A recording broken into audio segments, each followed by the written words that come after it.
preparing to live stream the meeting. You're about to be a YouTube star. On YouTube, I think we're there.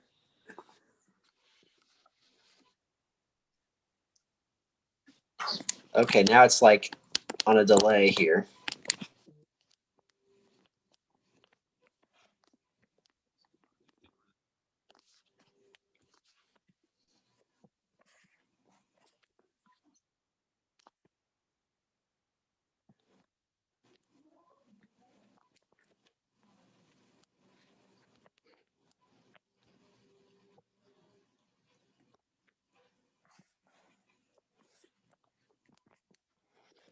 Hey, Dylan. Okay, cool. I can't hear you now. Can you be, are you muted? There you go.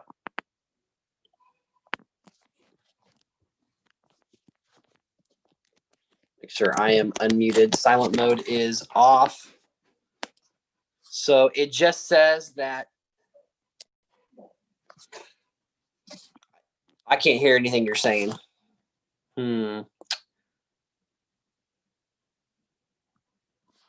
Oh, that's because I was on mute.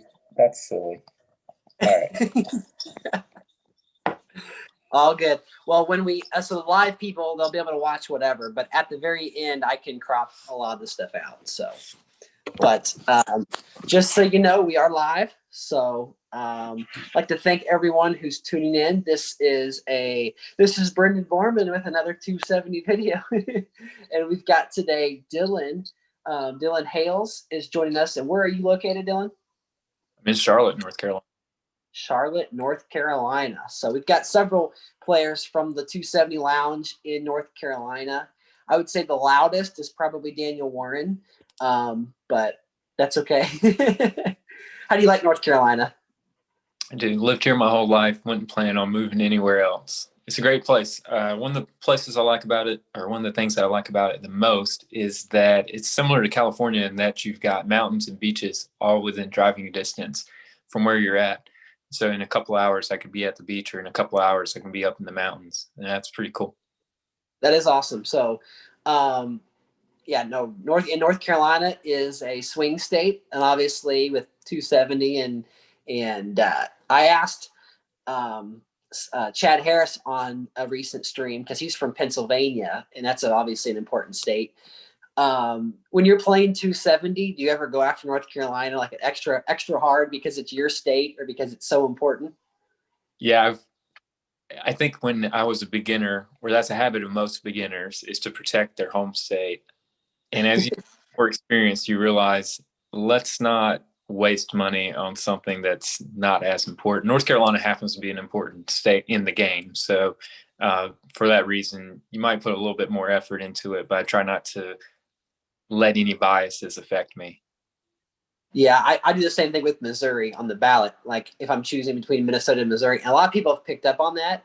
And I played against the top player the other day. They went like 8 pips in Missouri, and they didn't defend Minnesota at all. I'm like, no, like what is going on?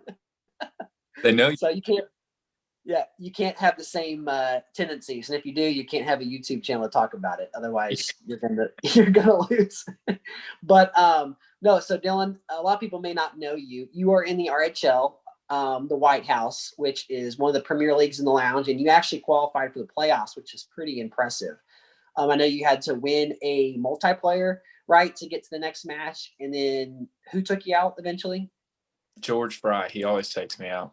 George Fry. Yeah, no shame there in losing to George. But for people who may not know you, how long have you been playing 270? And like, who's your favorite candidate? Things like that. Yeah, so I've been playing for about 1.5 years. I like to think that I invented the Old South to swing strategy. That came about the same time that I started maneuvering with that strategy. And so the candidates that I like to play with are people that have no penalties in either of those regards. So they don't have a strong penalty against African American or Old South. So I tend to lean towards like The Rock is a really great character to pick that up on. I like Ben Carson. He's really good. in that regards. And then some of the one-off characters that don't have strong bonuses that are just fun to play with because nobody knows what to expect. Characters like George Bush, for example, he's kind of obscure. You don't see anybody using him. And Teddy Roosevelt, he's kind of obscure too, but he looks cool, so I like playing with him. And Old Teddy. Yeah, no, um, you mentioned Carson. Carson was my RHL candidate, and I felt really good. I lost to Troy Moore, and I won the first game. The second game, I 99 times out of 100, if I just move up in California, I would have had like 8 bonuses I should have won, but I lost track of the money count. But Carson's such a great candidate. And when I was first starting, I loved George Bush also. George W. Bush does not have a negative in African American. And so you can kind of like pivot back from like swing to Old South swing and then circle back to AA. Whereas most Republican candidates, you'd move right into Texas. Yeah. So I definitely get what you say there. So yeah, that's great. I don't know if you quite invented that strategy or not. That's a very popular strategy, but a lot of these things people just kind of have to learn on their own. So sure, we can call it the Dylan Hill strategy. I don't care. Go right ahead. We'll make that claim it before someone else does. There you go. So the one of the reasons I have you on today is to talk about this new series that I'm going to be hosting on my YouTube channel, but actually you are the creator of it. And I know this is something that you've been passionate a while, and that is a historical election type theme. So it may be a tournament, it may be just series of individual matches where you can recreate history. But why don't you tell everybody kind of what it is and how they could join? Yeah, so the idea isn't really mine. I've seen a couple of people post within the lounge a few different times. Wouldn't it be cool if 270 had this? Those guys work really hard to put this game on, and I don't think that creating secondary maps is quite at the top of their list. So I began to bring, how could we make it possible? What could we do to kind of meet that demand and have some fun with it? And somebody shared a website, 270 to Win. It's pretty popular around this time of year to create your own maps and get some which way the election goes. But they actually have a section in there that talks about historical elections and how the electoral college map has changed over time. And so with that being the case, I looked at that and I said, we easily could recreate this type of gameplay if we set some rules in place. And so I put some feelers out to see if anybody would be interested in playing a few matches like that, and shared the rules. The rules are kind of simple. You've got one person that's a moderator that blocks off states where the competitors aren't competing. You have then the 2 candidates who are from that time period. So like the very first election that you guys are about to watch is George Washington, Benjamin Franklin, competing in the first few states that were states at that time or had ratified the Constitution at that time. And so when you look at the map, there's not really many states that are available to play. It really starts to change some of the strategies. You don't have, for example, there's an Old South bonus in the map, but that's the only bonus. And you'll see that doesn't come into play at all because of the way that the game takes shape. And so it really kind of changes your strategy throughout as time kind of goes on as to what state groups are most powerful in each given map. Yeah, that's awesome. And I know that just from an outside perspective, we're always used to doing the math and how to get the bonuses. In this type of format, that is not the case. It's looking really at a cost per dollar at each states. So states like Virginia are really important, Connecticut, but also just pure electoral count, because you only have to have so many EVs to win. It's not 270 in the first election, but yeah, it's going to be super interesting how these play out. And I know the candidates, we are maybe a little limited on like what we can do as far as having exactly correct, but it is pretty cool that like George Washington and Benjamin Franklin and as we go through the presidencies, and we can expand. And as we get into several elections in the future, I know you mentioned the Old South. That's good. that's going to be important, but also possibly African American, the high tech bonus, town and gown. Those are some critical bonuses that maybe might change some strategy quite a bit. So that'll be interesting to watch for sure. I know you mentioned that there were several people who had talked about this idea, and do you know who those are? Just to kind of give those people some credit. If not, that's okay. Put you on the spot. No, I'm all about taking all the credit for myself. No, if you watch this video and you know that you were the one that posted in the lounge, feel free to comment because we'd like to get you involved. I mean, this was your idea. We want to make sure you got a space to play because we're doing this really for you and everyone else that's interested in the idea. Yep. And 270, they have said that, hey, in the tutorial, more maps are coming, more, and that may be the case. It's kind of like, I give this analogy.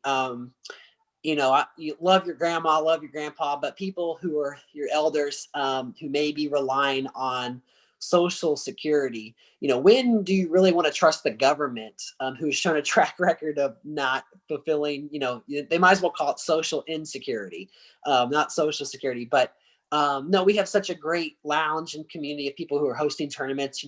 I guess the best way then, Dylan, right, would be to message you to either join, or there's a Facebook page, correct? So we just have a Facebook Messenger group. That's all we have right now. And so if you're interested in joining that group or think that you might want to play one of these games, shoot me a message on Facebook, and we'll be glad to get you into the group and hopefully get you involved. Also, the format that we're going with, we're not sure, like we said, if it's going to turn into a tournament type thing down the road. Right now, we're doing really just King of the Hill. So in this next match that you're about to see, whoever wins is going to be the king at that point in time. And it's up to somebody else to come along and challenge them and try to knock them off in the next. Yep. Take them out on them. Yeah. Awesome. No, that's a cool concept. And I think that, gives people a reason to want to do it. And you know what? This can be something that just because you start in the beginning and maybe progress, there can always be another tournament or another series. This could be an inspiration to someone else. I do want to give a shout out to Tyler Demora. He did a tournament probably about 2 months ago or so, where it was the 2008 election. So he did like a Barack Obama, like a bracket, a Sarah Palin, a John McCain, and a Joe Biden. And it was Joe Biden. His vice president. Yeah. So that was kind of cool. A little bit different because you had to earn your way as a specific candidate, but this is going to be more of not the actual 2016 map, which I think a lot of people are looking forward to. So I know the first match. Let's preview it just a little bit here. So you have yourself as George Washington. Now, obviously, George Washington doesn't have the bonuses don't really matter, but George Washington is a candidate. He's probably a little underrated. I know whenever someone maybe plays as George Washington, it's a newbie, they might open up an ag because that's like his big bonus. Not a good strategy, if you're watching this and never played as George Washington before. But no, if you were like, ranking George Washington or maybe giving him a stat boost, what would you do? Oh, if I was going to give him a stat, we were kind of joking around. You made a mention before about some of the candidates being overpowered, should be overpowered, and who shouldn't. Reagan obviously went on a landslide victory, but George Washington is the only person that has unanimously won an election twice. And so I think that really all of his stats should be bumped up. Yeah, no, for sure. And then Kevin Souther. So he'll be taking you on, and he is playing as Benjamin Franklin. Of course, Ben Franklin, you can find him. Is he on the back of the $100 bill? It's on the back. He's on the front. He's on the front. Oh, excuse me. Yeah, no, I don't carry cash. All the cash I ever get, I have to give to my wife, who gets to go spend it on Black Friday. So I just swipe the card. So Ben Franklin, and I don't know much about him. He's a pretty balanced candidate. But again, like you said, if there's not really many bonuses. So if you were telling someone a strategy on how to do this, what would you say? So again, it's just the 12 states that were in the first election, and West Virginia wasn't a state then, right? But it counts as like Virginia, so we included both. And then we did not include DC, but we do have Delaware. New York is not one, and neither is North Carolina. So very interesting. Yeah, so if we're just looking at the map, the way that we made those state decisions were just based off what 270 said, were folks that had ratified the Constitution at that point. So you might be thinking in your mind, New York, North Carolina, they were one of the original 13 colonies, but it took both of them a while to ratify the Constitution. So they actually didn't have any electoral votes counting in the first election. And electoral college then was actually just based on the representatives that got sent to the actual electoral college. So again, part of the reason we're doing this is share a little history. Electoral college used to be actual representatives that went, kind of similar to today, but they were actually deciding who would preside over the country at that point in time. So that's how we chose what states were available. And so if it were me and I was looking at a blank map, new map I've never seen before, you should, and this is actually good practice because we assume that 270 is going to change the electoral map here after the 2020 census is counted. So we've got it, all of us have to do some re-examining of the way that we play the game. But when you're looking at this, I'd start by saying, are there any state bonuses that are available? Recognize if my candidate has any of those. Is there potential should I start the game from that point? Is there a potential to swing that into another state bonus if there's other state bonuses available? And what does my path to victory look like? And then also be aware of how many votes you need to win, right? So it's not 270 early on. It's a much smaller number. And that's how I would approach playing the game. And that's going to change as time goes on. Both of those candidates have their own advantages. So Ben Franklin tends to be a high-tech town and gown type bonus character, while George Washington's an old South. Really, that's all he's got going for him. Ag, you could certainly say. So he might do an old South to Texas type move, old South swing state to Texas, or traditional Republican type move. It's not very strong bonuses there, but those states aren't even playable. So what are you going to do? Right. Yeah. No, when I think about what you're going to do, the question you just asked, I think about the cat and mouse of, the games that, like, I'm playing as Michelle Obama against a Barack Obama, where you're going for the AA bonus, and you start off maybe in the old South or New York, and you have to get to 330, and however you can get there. So that's what I'm thinking about. And so really those games, there's no bonuses, and you're just kind of playing chicken with, do I go up past Georgia by 2, by 3? What about Maryland? What about District of Columbia? Those types of states. And so in this format where there's not so many EVs locked in, I think low spending can be a very good strategy. Like, even if your opponent, let's say, locks in a state like Virginia, that's a very good, $22.5 thousand dollars per rung. If your opponent spends 9 and you spend 10, that's amazing. But if your opponent doesn't spend there, they could roll all of that cash hypothetically to another state. So you have to be conscious of where you spend your money. And if you are maybe slightly ahead, you might just be better off just to finish it off, and take whatever gains you can and roll that somewhere else. But that's how I would approach it. But we'll see how the first one and how the rest of them take off. Yeah, absolutely. Yeah, I think it'll be interesting to say the least what strategies pay off, and even what strategies pay off in this election might not be worthwhile in the next 2 or 3. It'll be interesting too. You could potentially have national groups start making a play the further on down the road we get. So we'll see. Yeah. One thing I was going to ask you, back in the day, and I do not claim to be the biggest history buff, but there were multiple people who ran for president. Is that going to be something that where you might have multiple challengers and maybe one king of the hill, or is it mainly more of a one-on-one? Yeah, I think we're going to do it based on what the election looks like. So there's some elections where multiple candidates running had a significant factor in that election. One that I was reading about just recently was Howard Taft. I think that's his name. Taft was running for president. He took on the mantle of the Republican Party after Theodore Roosevelt kind of went on his way. Theodore Roosevelt got mad after 4 years, decided he was going to create the Bull Moose Party that we're familiar with. So that essentially split the Republican ticket. At the same time, you had Woodrow Wilson running in that race, and Eugene V. Debs running in that race. And so those are all candidates that we have. Well, Taft isn't a candidate that we have, but that would be. Yeah, it should be now. I'm going to send a feedback message. We'll get them in there. That would be a cool 4-way race. William J. Bryan was also in that race. He ran for president 3 or 4 times, like almost 40 years in a row, it felt like at one point, and not really making any sort of headway. And so that would be a really cool one to do. Some of those early matches, like you said, there was Andrew Jackson, Martin Van Buren would running against each other, and John Quincy Adams like repeatedly, and that would be really fun to see how those play out.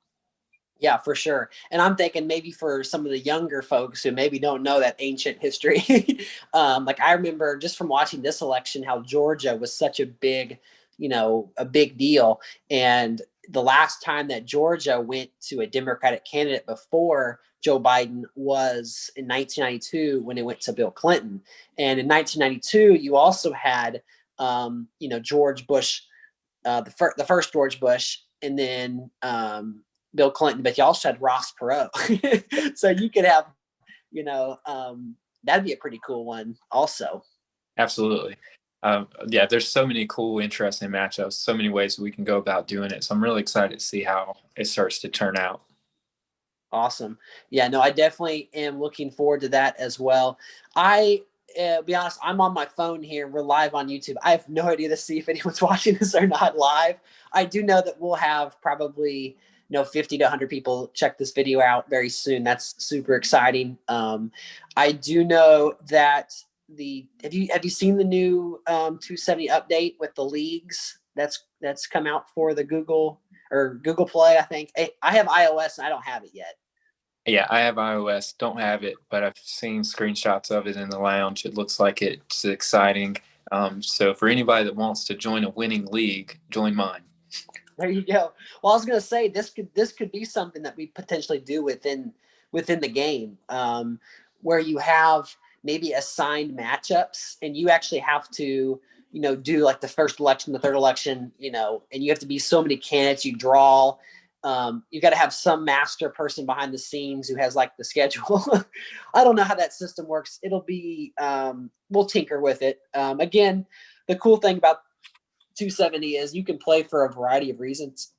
I'm pretty competitive. I know you are as well, but at the end of the day, it's a game, and you can get some knowledge out of this. You can try something new. If you're tired of being the same Bernie Sanders or Hillary Clinton every single time, you can try this historical election out and see what it's like to play as George Washington.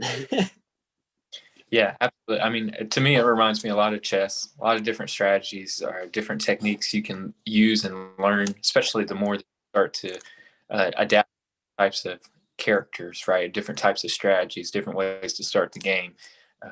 That's one of my favorite parts about being in the lounge. You get to learn from so many other people and then try to implement it and become a better player yourself. And so it'll be interesting to see how this plays out. Awesome.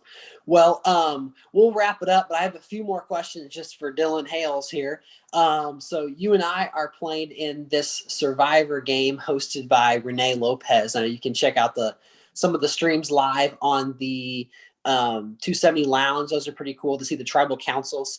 As far as people in the lounge, do you consider yourself to be a rival of anyone or have a rival that you play like really close matches with? Or it doesn't have to be like animosity or anything. Just it could be a friendly rivalry, but someone who you look forward to playing every once in a while. Yeah, I feel that when I think RHL really kind of made that a bigger part of my life, having rivalries. I don't think there's anyone that would say I absolutely hate that Dylan guy, or not that. I think there are some people who I play who know that like they know my screen name, and they'll message me immediately after. And I have a few people that never beat me and always message me and say, "Oh, I got so close. I'm going to get you next time." And it's funny because I feel that same way. Like I'm reaching up and like I think, you know, when I see you in the public lobby, or I see like a Javier or a George Fry, for example, like I know I'm about to have a real fun match and be able to really give them a run for their, try to give them a run for their money. But, you know, 0-70 so far. So we'll see how it goes. I'm curious who are some of the people, because we all have different perspectives. I mean, there are some players that I've played that, you know, Daniel Warren, you know, has never beaten me before, and he's a good player. Laerte, I've probably played him like 15 times. I think I've lost once, but like he's a really good player. But then there are some players that you know, and I'm not saying they're bad. I'm just, you know, there are other different experiences. I know Patrick Goss is someone who I've lost to now 3 times out of like 6 or 7 matches. And, you know, he's a great player, but then the other players who, how did you lose to that guy 3 times? It's like, well, Yeah. you know, he's good. I mean, the margin of victories in some of these 270 matches, I mean, it could be 1 pip early on, and that just swings everything momentum wise, or it could be on the ballot and you just guess wrong. So I know like wins and losses, and it's still really cool. Like you said, like you see, get in the public lobby and you see who George Fry. Oh, here we go. Yeah, I got put 2 hands in the phone. Okay, get your seat all buckled up. Okay, quiet. Be quiet. Turn the radio down. You go in the car, you're riding along. But I'm curious, just not to put that person on blast, but who's someone that you had a really good track record of beating that maybe he's a really higher echelon player. Can't talk today. You know, already put him on blast, so I'll go ahead and add fuel to the fire. Daniel just never beaten me, and we went to the same school. We're both from North Carolina. We never crossed paths or know each other, but outside this game, we don't really know each other. But I love showing up against him. I don't think he's ever beaten me, and if he has, it's once or twice. And so I always look forward to playing him in the lounge because dude's got a loud mouth, and so being able to kind of put him back in his place is a lot of fun. Yeah, no, he can usually put his money where his mouth is, but no, it's generally better to treat all your opponents with respect, because one day they're going to come back and beat you. And I'm finding out that, I tell you what, there are so many good players in the lounge today versus like 9 months ago when this quarantine started. Mm-hmm. I mean, I was playing tournaments, and like the 270 tournaments are being hosted. You know, you can play up to 100 games. I'd say 60 of them I could have won with my eyes closed. You know, now I'm playing like, oh, AX350. That seems like a random account. Oh my gosh, what does he do? Oh my gosh, how did he know what I was going to do? So Yeah, no, I've had that same. I felt like back in April timeframe when they were running some of the tournaments, I would get to 100. I used to wonder. I used to be that person that wondered how it's impossible to win 20 matches in a row. How do they do that? And then I found myself doing it because you would run across people who hadn't played a lot before. And now I'm almost embarrassed to get to 20 games played because I don't want people to see my percentage. So that's funny. Yeah, well, I do want to give a shout out today. I did lose my first 1v1 match to Brent Cornwall. Never played that guy before. He was a Barack Obama with a Martin Luther King, and I was a Barack Obama with a Hillary Clinton. So it was like an epic race for AA. I guessed wrong in Florida. He got the huge advantage, and he just demolished me. But no, I play a lot of multiplayer games in the tournament, not because – I mean, I try to wait until I lose, but I was on there the other day and I had several people forfeit because they saw my name. Like I had one guy, he was like a Michelle Obama with an RBG vice president. And I was the big turkey without a vice president. And he forfeit on turn 1 and he immediately messaged me. I won't say his name, but he immediately messaged me, I'm not playing you, you know, you didn't have a vice president. I'm like, well, then let me forfeit. Like I was fine, you know. But again, it's just a game. So, you know, participate as much as you can. I know 270, like I've gotten some free candidates just for, you know, finishing like 45th. So if you can get the 20 wins, I know you don't want to show all your losses, but no, I like to give kudos to the people who beat me. I made a post the other day. Tossin, Troy Moore, now Brent Cornwall, Patrick Goss. Now, these are all people who have beat me in the last few days. So want to give them some shout outs. Hey, Dylan, I don't know if you have the map of the first election, but I forgot to ask to have you share that screen. Is that something you can do? Yeah, let me do that real quick.